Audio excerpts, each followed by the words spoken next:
Hello అండి, ఎలా ఉన్నారు అందరూ? అందరికీ నమస్కారం. ఈరోజు మీకు నేను సాదా బ్లౌజ్కి అంటే లైనింగ్ లేకుండా ఉండే ప్లెయిన్ బ్లౌజ్ ఉంటుంది కదండి, దానికి మెడపట్టిని ఇలా నీట్గా వేసుకోవడం చూపిస్తాను. నేను ఎలా నేర్చుకున్నానో కూడా చూపిస్తాను మీకు. నాకు నేర్పినప్పుడు ఇలా నేర్పారండి. ఫస్ట్ క్రాస్ పీస్ని అలా అతికేసుకుని మడిచి కుట్టుకుని పై కుట్టు వేసిన తర్వాత ఎక్స్ట్రా పీస్ని ఇలా కట్ చేశాక అప్పుడు చేతి పని చేయడం అండి. ఇప్పుడు నేను ఏ మెథడ్లో కుడతానో చూపిస్తాను మీకు.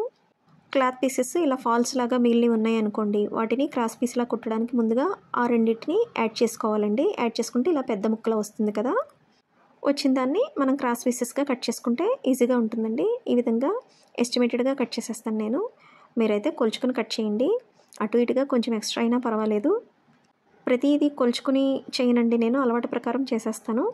ఇప్పుడు క్రాస్ పీసెస్ని ఎప్పుడు కూడా 7 షేప్ లాగా అతుకు వేసుకోవాలండి. స్ట్రైట్గా ఒకదాని మీద ఒకటి వేసి అతుకు వేయకూడదు. అలా అతుకు వేస్తే ఏమవుతుందో కూడా 1 మినిట్ షార్ట్ రీల్ చేశానండి, అది డిస్క్రిప్షన్లో ఇస్తాను చూడండి. ఎప్పుడు 7 షేప్లోనే వేయాలండి. వేస్తేనే మనకి క్లాత్ బాగుంటుంది, ఎత్తు పల్లాలు రాకుండా ఉంటుంది, నీట్గా ఉంటుంది. ఈ విధంగా స్టిచ్ చేసేసుకోవాలండి. 1 అంగుళం వరకు వెడల్పు ఉండేదాన్ని. ఇప్పుడైతే బ్లౌజ్కి మనం మెడపట్టిని యాడ్ చేసేసుకుందామండి. నేనైతే హ్యాండ్స్ అటాచ్ చేసి సైడ్ అతుకులు వేసేసిన తర్వాత నెక్ వేస్తానండి. చాలామంది సాగిపోతుంది అని హ్యాండ్స్ వేయకముందే భుజాలు అతికిన తర్వాత నెక్ పీస్ వేసేస్తారు.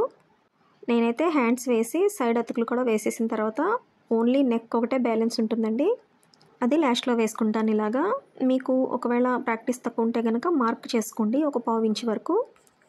అలా ఈ విధంగా డబుల్ ఫోల్డ్ చేసుకుని అలా నిదానంగా మడుచుకుంటూ కుట్టుకుంటూ రావాలండి.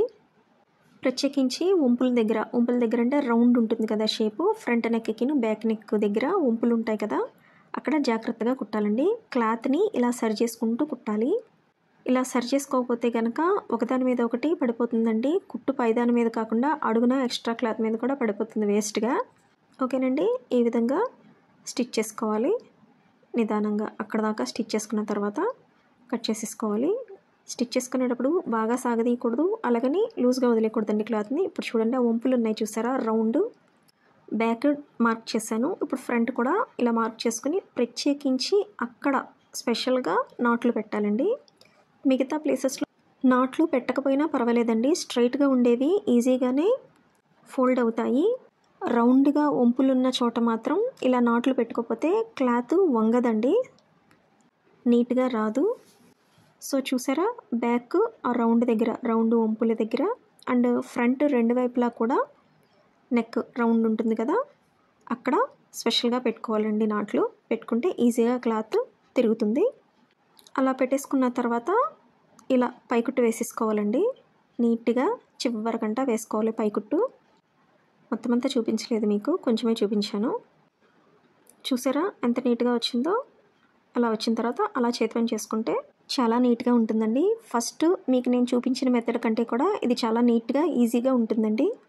చూడడానికి కూడా లుక్ చాలా బాగుంటుంది. చూసారా ఎంత నీట్గా ఉందో?